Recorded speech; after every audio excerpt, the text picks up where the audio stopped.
Hi friends, paneer dum biryani easy ప్రాసెస్లో టేస్టీగా ఎలా చేసుకోవాలో చూద్దామండి. దానికోసం నేను ఒక గిన్నెలోకి 3 గ్లాసులు బాస్మతి రైస్ వేసుకుని శుభ్రంగా కడిగి తీసుకొచ్చి దానిలో కొన్ని వాటర్ పోసుకొని పక్కన పెట్టేసుకోవాలి.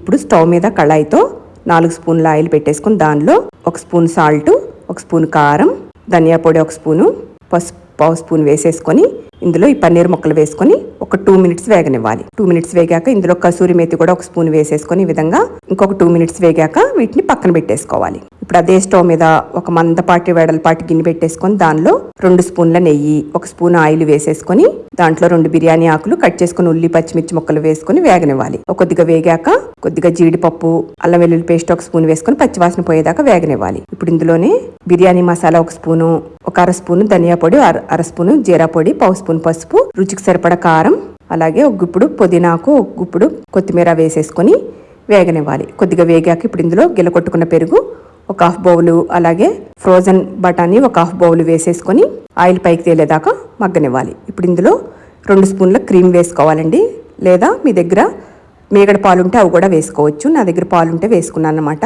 ఇప్పుడు వేరే స్టవ్ మీద ఒక గిన్నెతో నీళ్లు పెట్టేసుకొని దానిలో 1 స్పూను నెయ్యి, హోల్ గరం మసాలా దినుసులు అన్నీ వేసేసుకొని ఇప్పుడు ఇందులో 2 స్పూన్ల గల్లుప్పు కూడా వేసేసుకొని బాగా మరగనివ్వాలి వాటర్ ఈ విధంగా మరిగాక ఇప్పుడు ఇందులో ఇందాక నానబెట్టుకున్న రైస్ ఉన్నాయి కదా, బాస్మతి రైస్, అవన్నీ అందులో వేసేసుకొని ఉడకనివ్వాలి. ఒక 85% ఉడకనివ్వాలన్నమాట. మసాలా గ్రేవీ ఉడికిపోయిందండి. ఇప్పుడు ఇందులో పన్నీర్ ముక్కలు, అలాగే రుచికి సరిపడా salt, Kashmir chilli powder 1 spoon వేసేసుకొని బాగా అంతా కలిసేట్టు కలుపుకొని రైస్ 85% ఉడికిపోయిందండి. ఇప్పుడు ఈ రైస్ని ఈ విధంగా స్ట్రెయిన్ చేసేసుకొని అందులో వేసేసుకోవాలి. మసాలాలు వేసేసుకొని ఈ విధంగా కొత్తిమీర, పుదీనా వేసేసుకొని ఫ్రైడ్ ఆనియన్స్ కూడా వేసేసుకొని కొంచెం కొత్తిమీర పుదీనా కూడా వేసుకొని కొద్దిగా పచ్చిమిర్చి కూడా వేసుకొని ఇందాక పన్నీర్ ముక్కలు వేయించుకున్న ఆయిల్ ఉంది కదా, అది కొద్దిగా వేసుకొని మూత పెట్టేసుకోవాలి. ఈ విధంగా మూత పెట్టుకొని పైన ఈ విధంగా ఒక బరువు పెట్టుకోవాలండి. దాంట్లో కొంచెం ఒక గిన్నెలో వాటర్ పోసేసుకొని పెట్టుకున్నాం అనుకోండి, ఒక పావు గంట ఇలా మగ్గనివ్వాలన్నమాట సిమ్లో.